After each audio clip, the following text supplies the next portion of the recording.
আপনাকে বলি যে ভাতা দেওয়াটা এটা তো প্রথম নয়। এটা যে বলছেন যে ভাতা ভাতা করে চিৎকার করছেন, ভাতা দেওয়াটা এটা প্রথম নয়। ভাতা তো বামপন্থীরাও ভাতা দিয়েছে, নানাভাবে ভাতা দিয়েছে। বিজেপি গভর্নমেন্ট, কেন্দ্রীয় সরকার বা বিজেপি শাসিত রাজ্যেও ভাতা আছে। আমাদের নির্বাচন ইস্তাহারেও আমার যতদূর মনে পড়ে এই কথার উল্লেখ ছিল। ভাতাটা একটা অন্য মাত্রার, কিন্তু কর্মসংস্থানটা সবচেয়ে আগে। এই আওয়াজ তোলা 2 কোটি লোকের চাকরি দেব বলে দুটোও দিতে পারলাম না, এ না করে যে কর্মসৃষ্টি করা এবং কর্মসংস্থানের সুযোগ করে দেওয়া, আমার কর্পোরেট জীবনেও আমি তা করেছি। আমাকে যারা ঢিল মারছে, কাদা মারছে, তারা ভেবে দেখুক যে সেই সময় কত লোকের মমতা ব্যানার্জির মুখ্যমন্ত্রীত্বে কর্মসংস্থান হয়েছে। আমি সেই বিশ্বাস থেকে সরে যেতে পারছি না। আমাদের প্রধান ইস্যু হওয়া উচিত, যে ইস্যু নিয়ে আমরা এগিয়ে এসেছিলাম। আপনাদের সকলেরই মনে আছে যে কৃষি আমাদের ভিত্তি, শিল্প আমাদের ভবিষ্যৎ, এটা বামপন্থীরা বলেছিলেন, কিন্তু ভবিষ্যৎ তৈরি করতে পারেনি। আমরা মানুষকে মমতা বন্দ্যোপাধ্যায়ের সংগ্রামী ইতিহাসকে সামনে রেখে সেদিন জয়যুক্ত হয়েছিল। আমার নিজের ধারণা যে আমরা এই যে প্রশ্নটা যখন করলেন তখন বলি, কর্মসংস্থান তো নানাভাবে হয়। হাতে কাজ, পেটে ভাত, মাথার উপরে ছাদ, আমি এখন সেটাই বিশ্বাস করি। কিন্তু সেক্ষেত্রে আপনি বললেন অনেকেই ঢিল ছুটছে, সেখানে তো কর্মসংস্থানের কেন্দ্র করে দুর্নীতি পশ্চিমবঙ্গে, এইটাও তো বারবার করে এই প্রশ্ন উঠে আসবে। এই তো আপনারা তুলছেন, একটা প্রমাণ দিতে পারছেন না। যদি সময় আসে সেই সমস্ত লোকদের বিরুদ্ধেও নিশ্চয়ই আইনানুগ ব্যবস্থা নেই, কিন্তু যেহেতু আইনের বিষয়, তাই জন্য আমি এখন কোনো কথা বলছি না। যাদের ধরা উচিত তাদের ধরছেন না।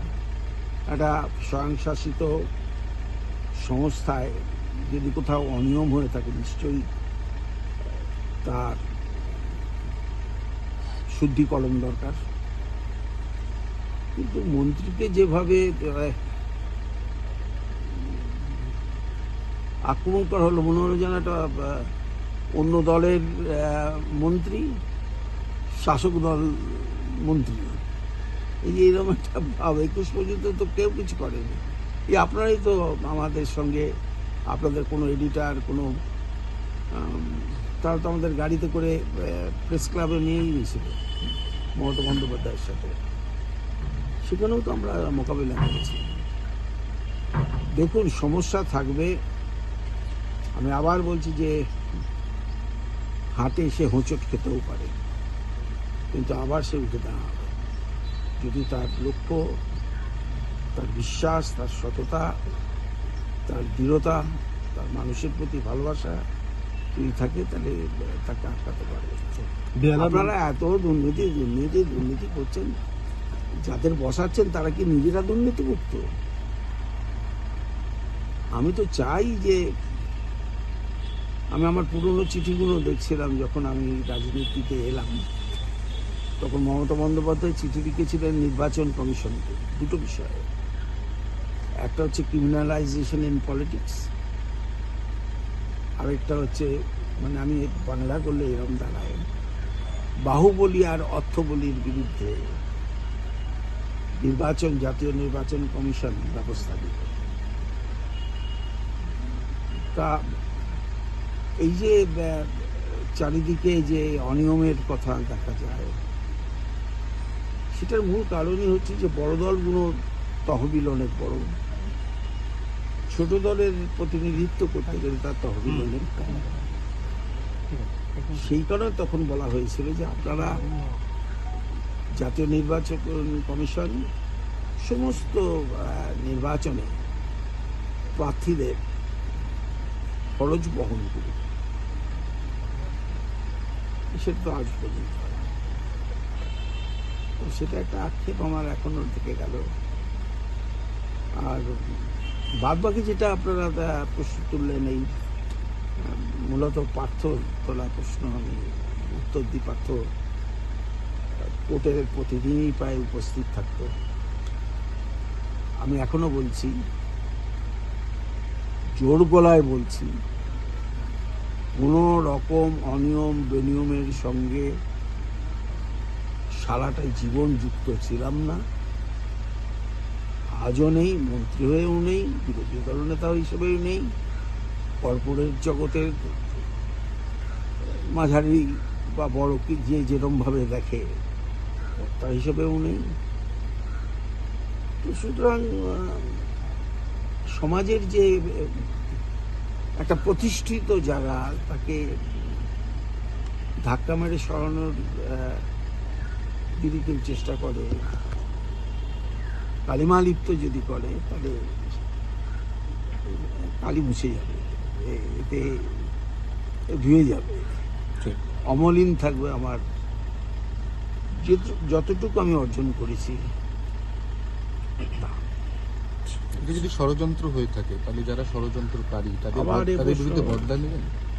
আমি আবার বলছি, আমি তো কাউকে ষড়যন্ত্রকারী হিসেবে বলিনি। আপনারা এগুলো এডিট করে আনকাট দেখাবেন না, তো এডিট করে এটুকুই দেখাবেন। আমি না এখন বুঝে গেছি, আমি তো অনেকদিন হলো রাজনীতিতে। তাছাড়া কর্পোরেটে যখন ছিলাম, সেটাও তো মানব সম্পদ ডিপার্টমেন্ট ছিল। দেশে বিদেশে তো বহুবার ঘুরেছি। সুতরাং সোজা কথা সোজা ভাবে, আমি বলি অকপটে পার্থ, আপনারা বলতেন না, এই অকপটে পার্থ। আমি বলছি অকপটে বললাম যে কোনো রকম শিক্ষা কেন, তৃণমূলে থাকাকালীন, রাজনৈতিক জীবনে থাকাকালীন কোনো অসৎ উপায় আমি ব্যক্তিগত জীবনে করিনি। আমি দলের প্রতি আনুগত্য আছে, আনুগত্য ছিল, থাকবে। মমতা বন্দ্যোপাধ্যায়ের প্রতি আমার